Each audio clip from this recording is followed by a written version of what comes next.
کر رہا تھا رسول اللہ صلی اللہ علیہ وسلم کا چچا اور پڑوسی تھا، اس کا گھر آپ کے گھر سے متصل تھا، اسی طرح آپ کی دوسری پڑوسی بھی آپ کے گھر کے اندر ستاتے تھے۔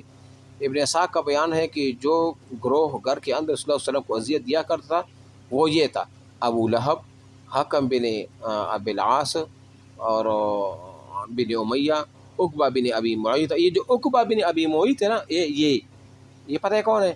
یہ اس نے جنگ احد میں پورا واقعہ آ جائے گا نا، عقبہ بن ابی معیط، اس نے رسول اللہ صلی اللہ علیہ وسلم کی احد میں آپ کو اس طرح تلوار ماری تھی آپ کے کندھ مبارک پر کہ اس کا درد آپ علیہ السلام 1 مہینہ تک محسوس کر رہے تھے۔ تو پھر غالباً یہی تھا۔ پھر آپ علیہ السلام نے ان کے لیے دعا کی کہ اللہ ان پر ایک جنگلی جانور مسلط کر دی۔ تو ایک دفعہ یہ کہیں پہاڑیوں پر موجود تھا، جا رہا تھا کسی کام کے واسطے، وہاں پر ایک پہاڑی بکری آ گئی اور اس کو سینگ مار مار کے ہلاک کر دیا تھا، وہ دعا قبول ہوئی تھی۔ ٹھیک ہے، اچھا جی۔ تو عادی بن حمراء ثقفی، ابن الاسدا حزلی، یہ سب آپ کی پڑوسی تھی، اور ان میں سے حکم بن ابی العاص کے علاوہ کوئی بھی مسلمان نہ ہوا۔ حکم بن ابی العاص جو تھا نا، یہ کیا ہوا تھا؟ یہ آپ دیکھیں 21 نمبر حاشیہ آپ نہیں دیکھیں، یہ اموی خلیفہ مروان بن حکم کے باپ بھی ہیں۔ مروان بن الحکم نام سنا ہے نا آپ نے؟ ٹھیک ہے، اور یہ جو حکم ہے نا، اس کو بارے میں آ بھی جاتا ہے، ہم پھر پڑھیں گے جب بنو امیہ کی حکومت پڑھیں گے نا، یا حضرت علی اس طرف سے خلفائے، تو وہاں پر اس کو آپ علیہ السلام نے مسلمان ہونے کے بعد جلاوطن بھی کیا تھا طائف کی طرف۔ ٹھیک ہے، بہرحال جو بھی ہے اس کو ہم ادھر ہی پڑھیں گے، صحیح ہے۔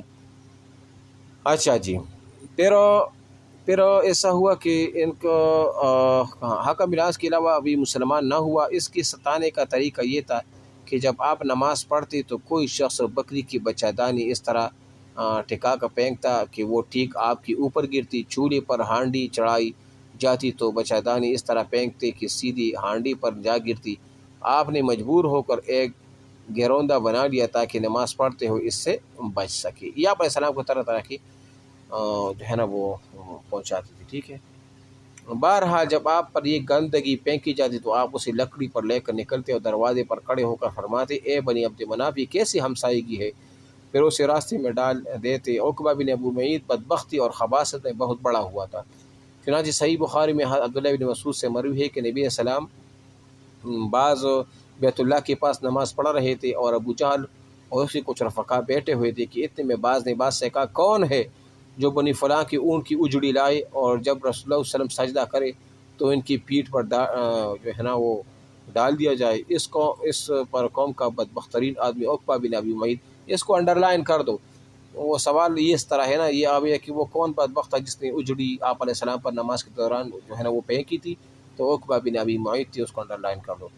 اور اٹھایا، اور یہ پڑوسی بھی تھا، اور انتظار کرنے لگا۔ جب نبی علیہ السلام سجدے میں تشریف لے گئے تو آپ کو کی پیٹھ پر دونوں کندھوں کے درمیان ڈال دیا۔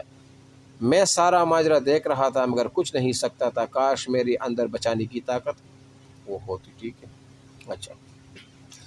حضرت ابن مسعود فرماتے ہیں کہ میں اس کے بعد فرماتے ہیں کہ اس کے بعد وہ ہنسی کے مارے ایک دوسرے پر گرنے لگے اور رسول اللہ صلی اللہ علیہ وسلم سجدے ہی میں پڑے رہے، سر نہ اٹھائے، یہاں تک کہ فاطمہ نہ آئی اور آپ کی پیٹھ سے جو ہے نا وہ ہٹا کر پھینک دی۔ تب آپ نے سر اٹھایا، پھر 3 دفعہ فرمایا: اللہم علیک بقریش، کہ اے اللہ تو قریش کو پکڑے۔ ٹھیک ہے، یہ بد دعا ہو گئی، اور یہ بد دعا ایسی قبول ہوگی کہ وہاں پر جو لوگ بیٹھے تھے، جس میں امیہ تھا، ابی بن خلف تھا، جس میں ابو جہل تھا، جس میں عقبہ بن ابی معیط تھے، یہ سارے کے سارے جو ہے پھر قتل ہو گئے۔ ٹھیک ہے، اچھا۔ جب آپ نے بد دعا کی تو ان پر بہت گراں گزری، کیونکہ ان کا عقیدہ تھا، ایسے بدبخت لوگ تھے کہ ان کو پتہ بھی تھا کہ حضور علیہ السلام کی بد دعا رد نہیں ہوتی، تو ان پر یہ بہت گراں گزری۔ ان کا عقیدہ تھا کہ اس شہر میں دعائیں قبول کی جاتی ہے۔ اس کے بعد آپ علیہ السلام نے نام لے کر بد دعا کی: اے اللہ ابو جہل کو جو ہے نا پکڑے، عتبہ بن ربیعہ کو پکڑے، شیبہ بن ربیعہ، ولید بن عتبہ، امیہ بن خلف، عقبہ بن ابی کو پکڑے۔ انہوں نے 7ویں کا نام بھی گنایا لیکن راوی کو یاد نہ آیا، یہ حدیث میں۔ ٹھیک ہے، ابن مسعود فرماتے ہیں: میں نے اس ذات کی قسم جس کے ہاتھ میں میری جان ہے، میں نے دیکھا کہ جن لوگوں کے نام رسول اللہ صلی اللہ علیہ وسلم نے گن گن کر لیے تھے، سب کے سب بدر کی کنویں میں مقتول پڑے ہوئے تھے۔ امیہ ابن خلف کا وطیرہ تھا کہ وہ جب رسول اللہ صلی اللہ علیہ وسلم کو دیکھتا تھا تو لغن طغن کرتا تھا، اسی کے متعلق یہ آیات نازل ہے، ویل لکل ہمزہ لمزہ. یہ جو آیت ہے نا یہ کس کے بارے میں نازل ہوئی تھے؟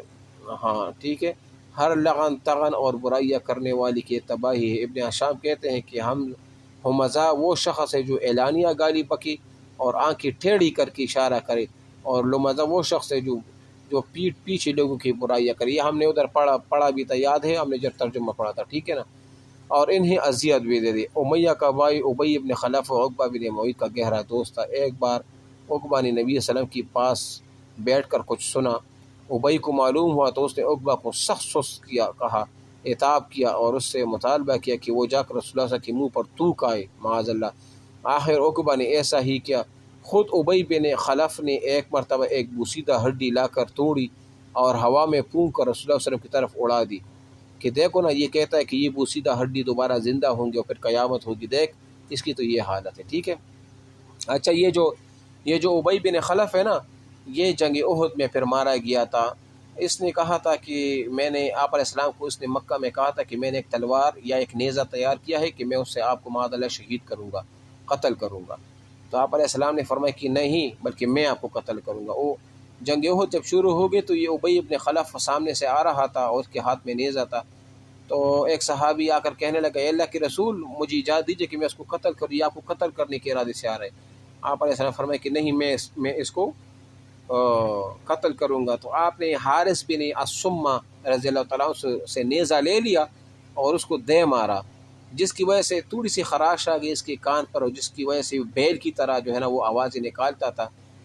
اور یہ واحد بدبخت ہے. آپ علیہ السلام کی پوری زندگی میں سوائے ابی بن خلف کی کوئی بھی کافر آپ علیہ السلام نے اپنے ہاتھ سے نہیں مارا. یہ بدبخت آپ علیہ السلام کے ہاتھ سے مارا گیا تھا. تو جو ابو سفیان تھے، جو مشرکین مکہ تھے نا ادھر جنگ احد میں، نے کہا کہ ابی یہ تم کیا کر رہے ہو، چھوٹی سی زخم تو ہے اور اتنی واویلا کر رہے ہو، اتنی چیخیں مار رہے ہو. انہوں نے کہا تمہیں کیا پتہ، اس کو محمد نے مارا ہے اور مجھے پتہ ہے انہوں نے مکہ میں مجھے کہا تھا کہ میں تجھے ماروں گا. خدا کی قسم اتنا درد ہو رہا ہے مجھے، اتنی تکلیف میں ہوں کہ اگر سارے اہل لشکر پر اور سارے اہل مکہ پر یہ درد تقسیم کیے جائیں تو وہ اس درد کی وجہ سے ہلاک ہو جائیں گے. بعد میں وہ ہلاک بھی ہو گیا. ٹھیک ہے. اچھا جی. تو یہ کہ اخنس بن شریک ثقفی بھی رسول اللہ صلی اللہ علیہ وسلم کی ستانے والوں میں سے تھا. قرآن میں اس کے 9 اوصاف بیان کی گئے ہیں، جن میں سے اس کے کردار کا اندازہ ہوتا ہے. ارشاد ہے، وَلَا تُطِعْ كُلَّ حَلَّافٍ مَّهِينٍ ہَمَّازٍ مَّشَّاءٍ بِنَمِيمٍ مَّنَّاعٍ لِّلْخَيْرِ مُعْتَدٍ أَثِيمٍ عُتُلٍّ بَعْدَ ذَلِكَ ظَنِيمٍ. یہ پوری آیات ہے، لیکن اگر آپ اس کو اتنا یاد رکھیں کہ یہ کس کے بارے میں ہے، یہ اخنس بن شریق ثقفی، یہ ایک منافق بھی تھا. ٹھیک ہے.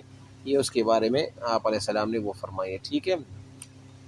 بہرحال یہ تو مختلف وہ تقریباً وہ تھے نا، یعنی کہ تکالیف کا سلسلہ تھا جو آپ علیہ السلام کو کیا کرتے تھے، یہ لوگ دیتے رہتے تھے. ٹھیک ہے.